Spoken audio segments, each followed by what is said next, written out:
दोस्तों ये रियल योग वशिष्ठ वाल्मीकि रामायण बुक है। पिछले वीडियो पे हमने जहाँ तक पढ़ा था उसके बाद आज यहाँ से शुरू करते हैं। रियल रामायण, महाभारत, वेद, पुराण, कामसूत्र, उपनिषद, ये सब बुक अगर आप शुरुआत से पढ़ना चाहते हैं तो इस वीडियो के नीचे चैनल के नेम या पिक्चर पे क्लिक कीजिए, या फिर चैनल का नाम कुछ अलग कुछ रोचक को यूट्यूब पर भी सर्च करके क्लिक करके प्लेलिस्ट में जा करके देख सकते हैं। तो छाया में प्रविष्ट पुरुष की छाया जैसे उसी के देह में लीन हो जाती है, वैसे ही पुरुष में लीन हुई प्रकृति पुरुष रूप ही हो जाती है। अपने सनातन पुरुष रूप को प्रकाशित करके फिर ना तो इस संसार में भ्रमता है और ना प्रकृति तत्व को प्राप्त होता है, क्योंकि उसके पुनर्जन्म रूपी अज्ञान का नाश हो जाता है। साधु पुरुष चोरों के समाज में रहता हुआ जब तक उसके कुकृत्य को नहीं जानता तभी तक उसमें रहता है, और जब उसके अकर्म का ज्ञान कर लेता है तब उसके मध्य नहीं रहता। जब तक चित्ती आत्मा स्वरूप को प्रत्यक्ष नहीं देखती तब तक असत रूप द्वैत प्रपंच में रमती और भ्रमती है। जब उसे देख लेती है तभी तन्मय हो जाती है। चित्ती में निर्वाण रूप होने से प्रकृति उसे पाकर नदी के समुद्र रूप होने के समान ही तत्रूप हो जाती है।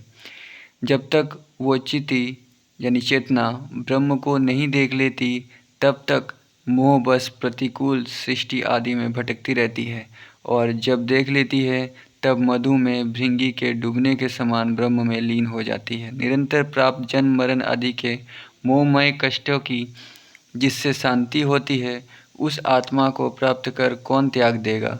क्या कभी कोई रसायन को प्राप्त कर उसका अनुभव कर लेने पर भी उसका परित्याग कर सकता है? धराधारणा से भूपीठ हो जाना। वशिष्ठ जी बोले, हे राम, ये असद्रूप जगत अंतकरण में उसी प्रकार व्याप्त है जिस प्रकार की संकलित मनोराज्य या स्वप्न में देखे गए नगर आदि व्याप्त रहते हैं। जैसे निकट सोए हुए पुरुष के स्वप्न का तब तक अनुभव नहीं हो सकता जब तक कि उसके चित्त में प्रवेश न कर लिया जाए, वैसे ही जगत रूपी कल्पना के आश्रयभूत चितिशिला में प्रविष्ट हुए बिना दर्पण में प्रतिबिंब के समान जगत का अनुभव नहीं होता, क्योंकि दृश्यमान होते हुए भी वो असत ही है। आदिभौतिक दृष्टि से शिला के भीतर स्थित ब्रह्मांडों को आप नहीं देख सकते, केवल लोकालोक पर्वत को ही देख सकते हैं, परंतु अतिवाहिक देह से और बोध दृष्टि से वो संपूर्ण सृष्टि स्वच्छ परमात्मा रूप ही दिखाई देगी। जब मैंने अपनी योग दृष्टि से जान लिया कि स्वर्ग से व्याप्त आकाश के समान ही पृथ्वी भी सृष्टिमयी है, तब मैं पृथ्वी की धारणा वाला धाता रूप से स्थित हुआ। उस धरा की धारणा के कारण पृथ्वी के अभिमानी जीव रूपता को मैं प्राप्त हो गया, और तब द्वीप, पर्वत, तृण और वृक्षादि के शरीर का मैं अनुभव करने लगा। तब मैं विभिन्न प्रकार के वन और वृक्ष रूप रोमों से संपन्न, नाना रत्नावलियों से व्याप्त और अनेक प्रकार के नगर रूपी भूषणों से विभूषित हो गया। अनेक ग्राम और गुफा रूपी पर्वतों और पाताल बिल रूपी उदर से युक्त तथा 7 कुलाचल रूपी भुजाओं से अश्लिष्ट और द्वीप समुद्र रूपी बलयों से समन्वित भूपीठ बन गया। हिमालय और विंध्याचल रूपी मेरे श्रेष्ठ कंधे हो गए। सुमेरु रूपी कंदर बन गया, और गंगा आदि सरिताओं के प्रभाव मेरे शरीर के झंझनाते हुए मुक्ताहार बन गए। कृषक नित्य प्रति मुझ पर हल जोतने लगे। वायु पंखा रूप हो गए। सूर्य की किरणें मुझे तपाने और वर्षा के जल मुझे सींचने लगे। हे मानव, हे राम, मैंने जिस प्रकार कहा है उस प्रकार मैं स्वयं ही भूपीठ बन गया, और भूधर्मी हुई अपनी देह को देखता हुआ नद, नदी, समुद्र आदि आकार विशेषों के जानने की इच्छा से मैंने अनुभव किया।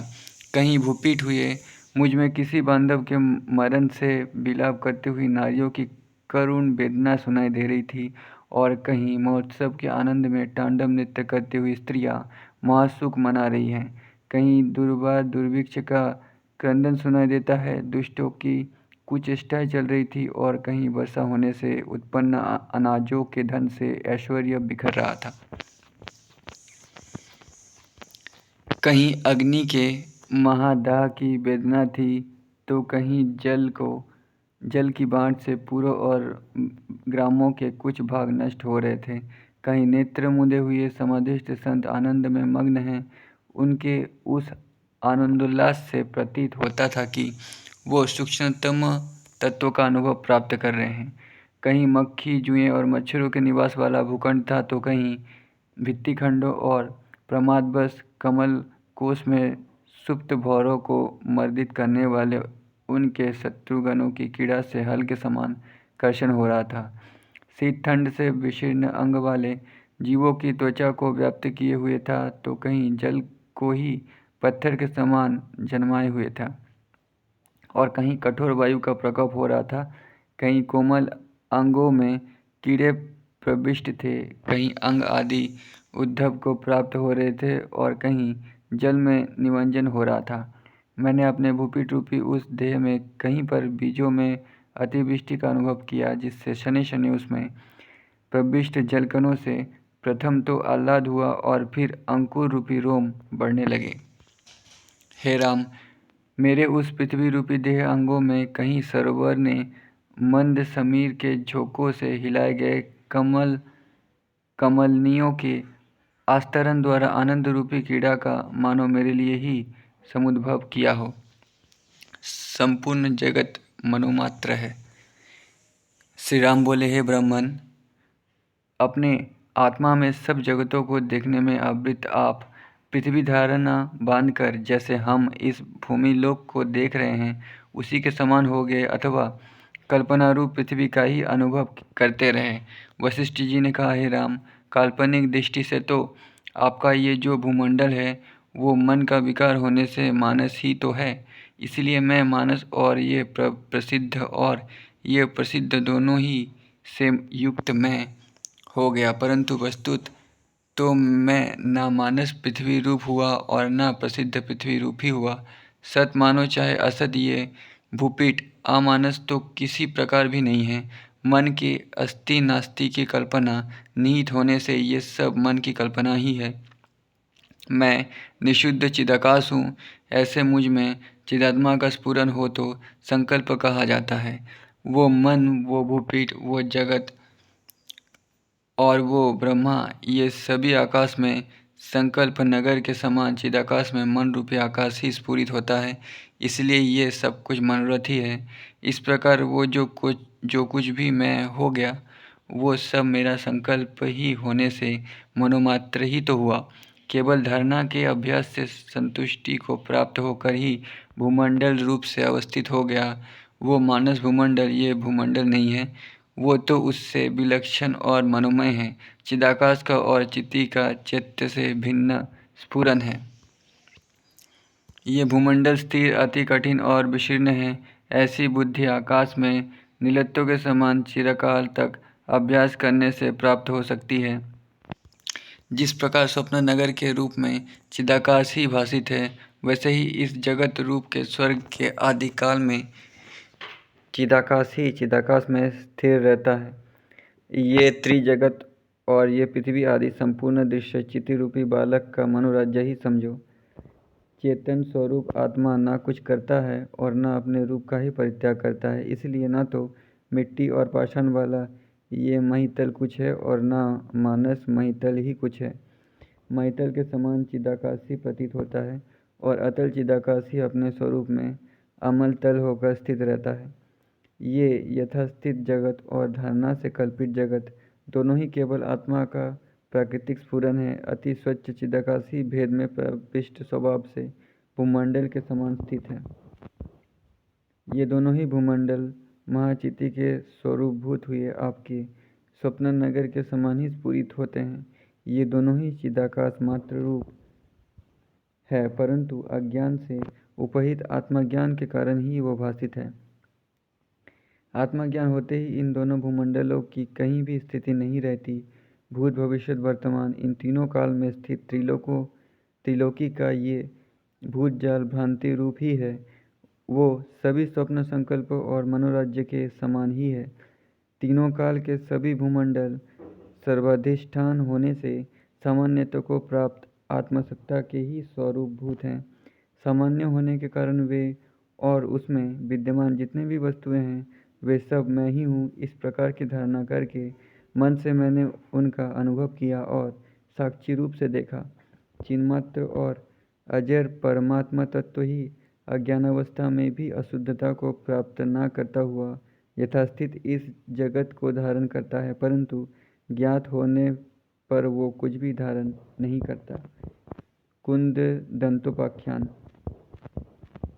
श्री राम ने कहा, हे भगवान, जैसे भगवान भास्कर सांसारिक वस्तुओं की सम्यक अनुभूति के लिए अंधेरे को नष्ट करता है, वैसे ही आप मेरे संशय को नष्ट करिए। भगवान भास्कर मतलब सूर्य। किसी समय की बात है कि मैं एक विद्यागृह स्थित विद्वत सभा में बैठा था।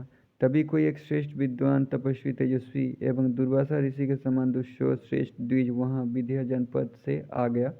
उसने उस सभा में प्रविष्ट होते ही सबको प्रणाम कर आसन ग्रहण किया। उस समय मैंने भी उठकर उसका अभिवादन किया। प्रकरण वश उपस्थित वेदांत, सांख्य आदि सिद्धांतों के वाद की समाप्ति पर सुख से बैठे हुए उस श्रेष्ठ ब्राह्मण से मैंने प्रश्न किया, हे विद्योधर, बहुत दूर चले आने के कारण परिश्रांत हुए आप किसी अर्थ की प्राप्ति में प्रयत्नवान प्रतीत होते हैं। ये बताइए कि आप कहाँ से आए हैं। ब्राह्मण बोला, हे महाभाग, आपका अनुमान सत्य है। जिस कारण के लिए मेरा यहाँ आगमन हुआ है उस निर्णय को श्रवण कीजिए, सुनिए। जिस प्रकार आकाश में स्वर्ग का प्रतिबिंब स्थित है, उसी प्रकार इस पृथ्वी पर विंध्य नामक एक अत्यंत ऐश्वर्यशाली है। उसी देश में मैं ब्राह्मण जाति में उत्पन्न हुआ हूँ। विद्याध्ययन आदि से परिपूर्ण होकर मैं वहाँ स्थित रहा। मेरे दांत कुंद के पुष्प जैसे उज्ज्वल हैं, इसलिए मेरा नाम ही कुंददंत पड़ गया। फिर मेरे हृदय में वैराग्य उत्पन्न हो गया और मैं भ्रांति जाल जगत के दुखों से छुटकारा पाने के लिए देव, द्विज और मुनिवरों की ओर जाने में प्रवृत्त हुआ। चलता हुआ मैं एक बार श्री पर्वत पर जा पहुंचा और वहां मैंने चिरकाल तक घोर तपस्या की। वहां तृण वन आदि से रहित एक ऐसा अरण्य है, वन है, जो पृथ्वी में होता हुआ भी आकाश के समान तेज, तम, घन आदि के शून्य ही है। उस अरण्य के मध्य एक मृदु पल्लवों से समन्वित लघु वृक्ष आकाश में मंद रश्मियों वाले सूर्य के समान स्थित है। उस वृक्ष की शाखा में एक पुण्याकार पुरुष रस्सी से बंधा हुआ ऐसे लटका हुआ था जैसे कि सूर्य अपनी रश्मियों को बांधकर लटक रहा हो। उसके पैर मुंज की रस्सी से ऊपर की ओर बंधे थे और सिर नीचे की ओर लटक रहा था। वो बड़ी बड़ी गांठों वाले शल्मकी वृक्ष के गांठ गठीलेपन को धारण किए लगता था। घूमता हुआ उस प्रदेश में पहुंचा हुआ मैं वक्षस्थल में अंजलि बांधकर प्रणाम करता हुआ उसे देखने लगा और फिर उसके पास जाकर सोचने लगा, ये ब्राह्मण निरंतर अहताकृति होकर श्वास लेता और शीत, बात, धूप आदि के स्पर्श का अनुभव करता हुआ जीवित है। तब मैं अनेक दिवसों तक धूप आदि सहकर उसकी उपचर्या करने लगा, जिससे वो मेरे प्रति विश्वस्त हो गया। फिर मैंने पूछा, हे भगवान, हे विशालाक्ष, आप कौन हैं? चिरकाल के दीर्घचासों से लक्ष्य अलक्ष्य होते हुए जीवन में इस प्रकार की घोर तपस्या क्यों कर रहे हैं? उसने उत्तर दिया, है तपस्वी, मैं कुल, देश और तपस्या के तपश्चर्य को जानने से मेरे कुल, देश और तपस्या को जानने से आपका क्या प्रयोजन है? आपको क्या फ़ायदा है? क्योंकि देहधारियों की सभी इच्छाएं किसी न किसी कारण से होती है। उसके ये कहने पर मैंने प्रयत्न और विनय युक्त आग्रह किया। तब उसने मुझे इस प्रकार उत्तर दिया। वो बोला, मैं मथुरा में उत्पन्न हुआ और अपने पितृगृह में ही प्रविष्ट हुआ तथा मुझे अपने बाल्यकाल और यौवनावस्था के मध्य ही पद पदार्थ का ज्ञान हो गया। मैंने सुना है कि संपूर्ण भोग पदार्थ का आश्रय राजा होता है तथा भोग की इच्छा वाला नवयौवन होता है। ये सुनने के कारण ही मुझ में ये इच्छा चिरकाल तक बलबलती रही कि मैं सप्त महाद्वीपों के विस्तार वाली इस पृथ्वी का स्वामी हो जाऊं। इस देश में मैं इसी प्रयोजन से आकर रहा हूँ और हे मानद, इस प्रकार मेरे यहाँ पर 12 वर्ष व्यतीत हो चुके। हे अकारण मित्र, तुमने जो पूछा वो मैंने बता दिया। अब तुम जिस देश में जाना चाहो वहाँ चले जाओ, मैं भी अपनी काम में तपस्या में लगता हूँ। उसके ऐसा कहने पर मैंने उससे जो कहा वो अब उसे सुनिए, क्योंकि विस्मयपूर्वक वृत्तांत को सुनकर किस समझदार को खेद नहीं होगा।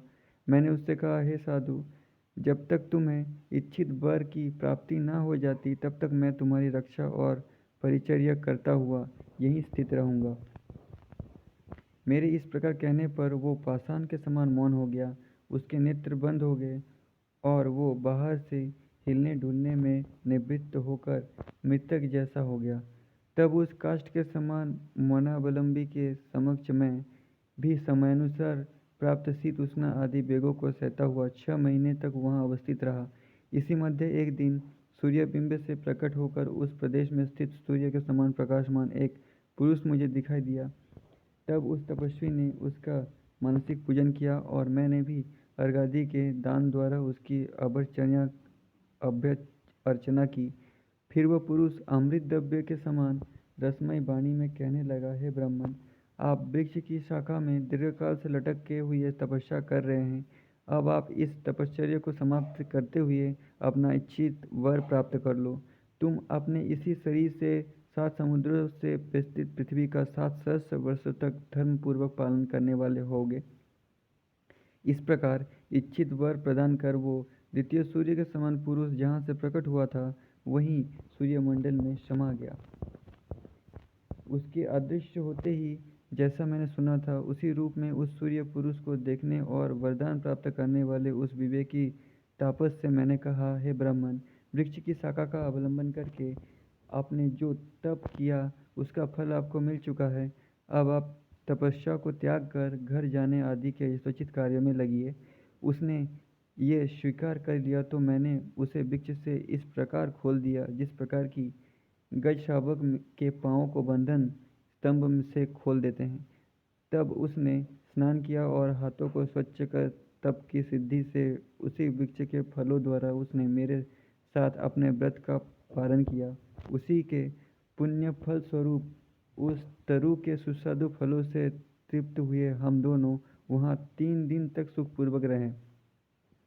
सप्तद्वीप और समुद्र से व्याप्त दिशाओं से समन्वित संपूर्ण मही की उपभोग कामना वाला वो तपस्वी वृक्ष में पैर लटकाकर घोर तप करके सूर्य पुरुष से इच्छित वर को प्राप्त हो गया और 3 दिन तक उसी वृक्ष के नीचे विश्राम कर थकान से निवृत्त होता हुआ मुझ सुहृद को साथ लेकर अपने गृह मथुरा के लिए चल पड़ा। कुंददंतोपाख्यान यानी कुंददंत की कथा। कुंददंत बोला, है भगवान, जिस प्रकार चंद्रमा और सूर्य इंद्रपुरी में जाने के लिए सायंकाल में विश्राम करते हैं वैसे ही हम भी मुदित मुख में मथुरा नगरी को जाते हुए मध्य मार्ग में विश्राम करने लगे।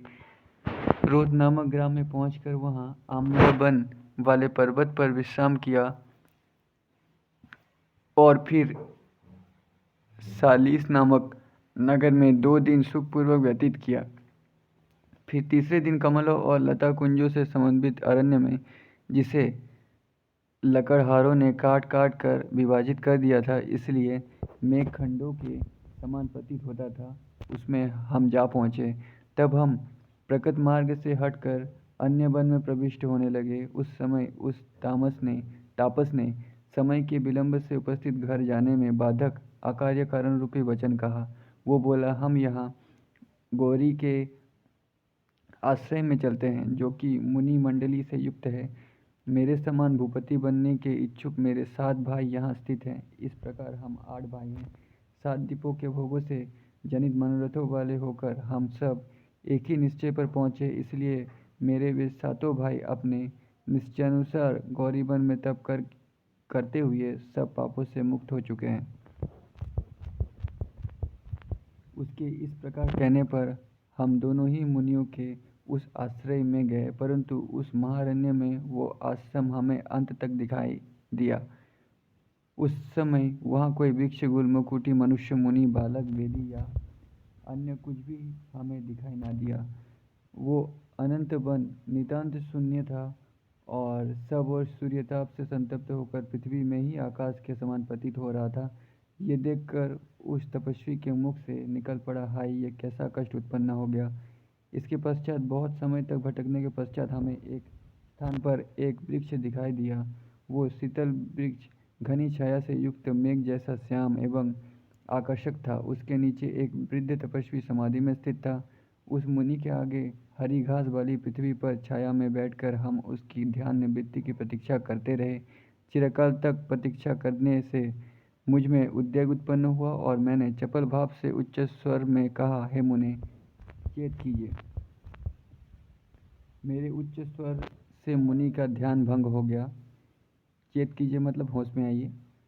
और तब वे सिंह एवं मेघ के समान गंभीर ध्वनि सहित जम्भाई लेते हुए बोले, हे साधु, आप कौन हैं? वो गौरी आश्रम कहाँ चला गया? मुझे इस निर्जन वन में कौन लाया?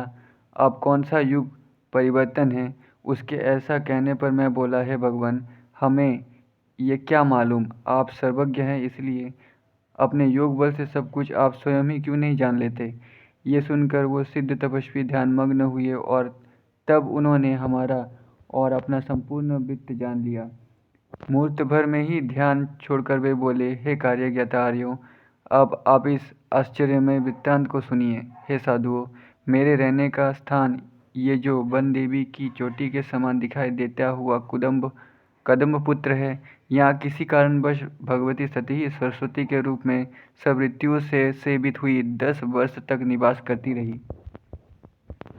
उनके यहाँ निवास करने के कारण ही यहाँ विस्तृत अरण्य हो गया और पुष्पित ऋतुओं से सुशोभित वो वन गौरी वन के नाम से प्रसिद्ध हुआ। भगवती गौरी इसी कदम्ब के नीचे स्वेच्छापूर्वक 10 वर्ष तक रहकर फिर शिवजी के वामार्द मंदिर को चली गई। उसके स्पर्श मृत्यु से सींचकर ये कदम्ब वृक्ष पुत्र के समान गोद में बैठा हुआ जैसा कभी पुरानेपन को प्राप्त नहीं होता, उन देवी गौरी के यहाँ से चले जाने के पश्चात ये ऐश्वर्यवान महारण्य सामान्य वन के समान ही लोगों की जीविकोपार्जन का साधन रूप हो गया। मैं मालव नामक देश का राजा था। अपने राज्य को छोड़कर मुनियों के आश्रम में भ्रमण करता हुआ मैं जब यहाँ आया, तब आश्रमवासियों से सत्कारित होता हुआ यहाँ ध्याननिष्ठ हो गया। फिर कुछ समय व्यतीत होने पर तुम अपने 7 भाइयों के साथ तपस्या करने के विचार से प्रथम इसी आश्रम में आए। वे तुम आठों यहाँ तपस्यारत हो गए और जो तपस्वी यहाँ पहले से थे उनके लिए भी सामान्य हो गए। कुछ समय के पश्चात उन 8 में से तुम श्री पर्वत पर चले गए। तुम्हारा दूसरा भाई स्वामी कार्तिकेय के समीपस्थ कोंच पर्वत पर, तीसरा भाई काशी में और चौथा भाई हिमाचल पर्वत पर गया।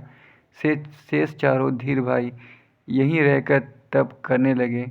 उनमें से सभी की एक ही इच्छा थी कि मैं समस्त द्वीपों से युक्त पृथ्वी का महीपति हो जाऊं। इसके अनंतर उनके इष्ट देव उनकी तपस्या से संतुष्ट हो गए और उन्होंने श्रेष्ठ वर प्रदान द्वारा उनका इच्छित पूर्ण किया। तब आपके अतिरिक्त अन्य सब भाई उसी प्रकार अपने गृह को चले गए, जिस प्रकार की पृथ्वी पर सतयुग का उपभोग करने के पश्चात ब्रह्मा जी अपने लोक को चले जाते हैं। श्रेष्ठ वरदान के समय तुम्हारे उन भ्राताओं ने वर देने के लिए प्रस्तुत अपने इष्ट देवताओं से इस प्रकार प्रार्थना की। वे बोले, हमारी सप्तद्वीपेश्वरत्व में स्थिति के समय समस्त प्रजा सत्य और स्वाभाविक व्यवहार में रत रहे। ये सब आश्रमवासी भी इसी प्रकार हो। वो इष्ट देवी उनकी इच्छित कामनाओं को सादर स्वीकार करती हुई ऐसा ही हो कहकर अंतर्ध्यान हो गई। फिर वे अपने घर को गए और आश्रमवासी भी चले गए। केवल मैं ही अकेला यहाँ रह गया। मैं ही इस एकांत स्थान में बागेश्वरी कदम के नीचे ध्यान अवस्थित एवं शिला के समान मौन रहता हूँ। इसके पश्चात ऋतु, संवत्सर आदि क्रम वाले समय के व्यतीत होते होते आसपास में निवास करने वाले जनों ने ये समस्त वन छिन्न भिन्न कर दिया। कभी भी म्लान न होने वाले इस कदम्ब को बागेश्वरी भवन समझते हुए जन इसका और मुक्त समाधिस्थ का भले प्रकार पूजन करते हैं। अब तुम दोनों दीर्घ तपस्वी इस देश में आए हो। ध्यान से देखा हुआ ये वृत्तांत मैंने पूर्ण रूप से कह दिया। इसलिए हे साधुओं, अब तुम उठकर अपने घर जाओ। वहाँ तुम्हारे सभी भाई अपने स्त्रियों और बांधवों से मिल चुके हैं। ब्रह्मलोक में हुए अष्टवसुओं के भव्य समागम के समान ही ये तुम आठों का भव्य समागम होगा। उसके इस प्रकार कहने पर उस परमतापस से मैंने संदेहवश जो आश्चर्य वृत्तांत पूछा वो कहता हूँ, हे भगवान, ये सप्तद्वीप वाली पृथ्वी तो एक ही सुनी जाती है, तब ये आठों एक से ही सप्तद्वीप पृथ्वी के राजा कैसे हो सकेंगे? इस पर उन कदम्ब तपस्वी ने उत्तर दिया, इनके विषय में यही एक असंबद्ध वृत्तांत नहीं है, अपितु जो दूसरा इससे भी अधिक असंबंधित है उसे सुनिए। ये आठों तपस्वी भ्राता शरीर नष्ट हो जाने पर धर के भीतर रहते हुए ही सप्तद्वीपेश्वर हो जाएंगे। इन आठों की पूर्वादि दिशाओं की नियत 8 तारिकाओं के समान 8 भार्याएं प्रसिद्ध हैं। इनके तपस्या हेतु चले जाने पर वे आठों चिरकाल तक अत्यंत संतप्त रही थी, क्योंकि स्त्रियों के लिए वियोग दुख असहनीय होता है। अब तुम इनके सत्कर्म के फलों की प्राप्ति में बाधा रूपी अन्य असमंजस और आश्चर्ययुक्त घटना का श्रवण करो। जब ये आठों भाई तपस्या कर रहे थे, तब वियोग दुख से आकुल इनके माता पिता इनकी पत्नियों को साथ लेकर तीर्थों और मुनियों के आश्रम में गए। वे अपने देह सुख से निरपेक्ष रहते हुए अपने पुत्रों की हित कामना से कलापग्राम नामक तीर्थ को जाने लगे। मार्ग में एक मुनियों के आश्रम में पहुँचते पहुँचते उन्होंने एक उज्ज्वल पुरुष को देखा। वो कपिल वर्ण का, लघुकाय शरीर में भस्म रमाए हुए और ऊर्ध्व मूर्धा वाला था। उन्होंने उसे कई वृद्ध प्रतीक समझकर उसकी उपेक्षा की और उस पर अपने पाँवों की धूल उड़ाते हुए बढ़ चले।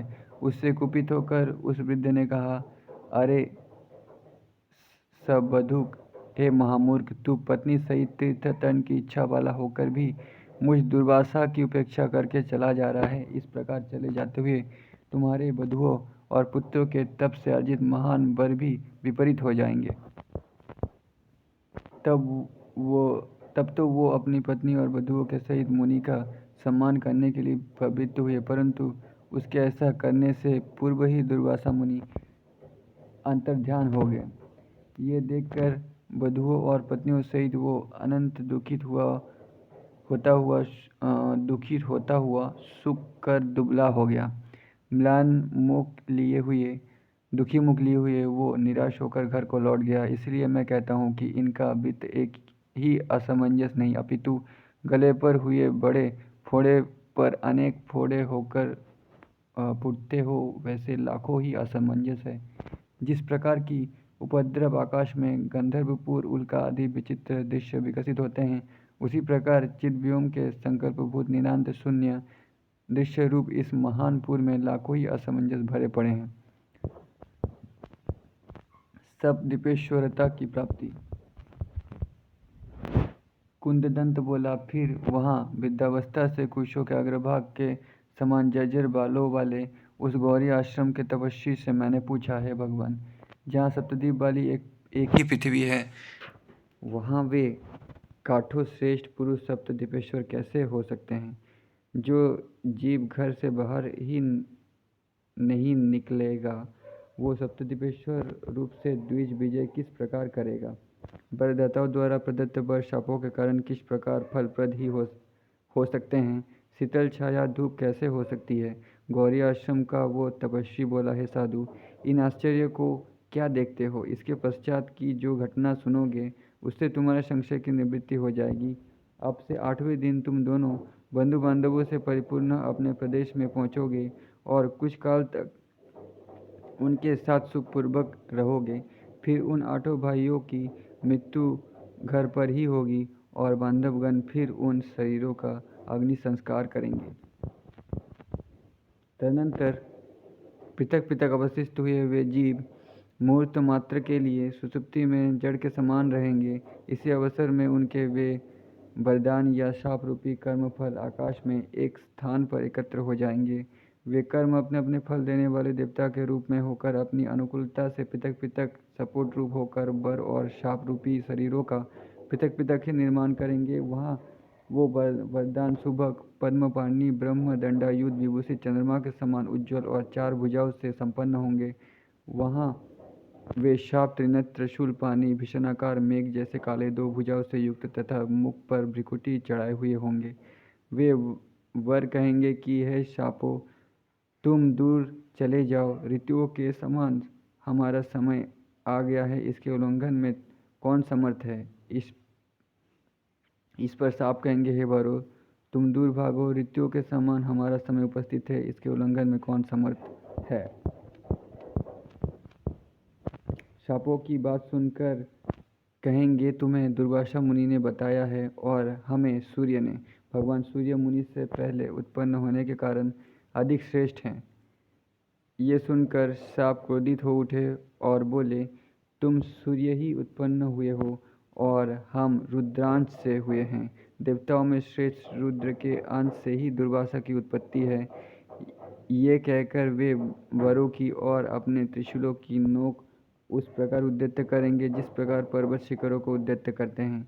शाप रूपी शत्रु को त्रिशूल साधते हुए देखकर वर उनका उपहास करते हुए अपने कर्तव्य का निश्चय करते हुए कहेंगे, हे शापों, दुष्टता को छोड़कर अपने कार्य के परिणाम का विचार करो। कला के अंत में जो करना है उसे पहले ही करने का विचार कर लो। कला के अंत में हमें ब्रह्मपुरी में जाकर ही निर्णय लेना पड़ेगा, इसलिए पहले ही हम वैसा क्यों नहीं कर लेते। शापों ने उसकी बात मानते हुए कहा, अच्छी बात है, ऐसा कौन मूर्ख होगा जो युक्तिमय वाक्यों को ना मानेगा। तो दोस्तों आज की वीडियो पे इतना ही। वीडियो बहुत बड़ा हो गया है, इसलिए इसके बाद हम लोग नेक्स्ट वीडियो पे पढ़ेंगे यहाँ से। तब तक के लिए धन्यवाद।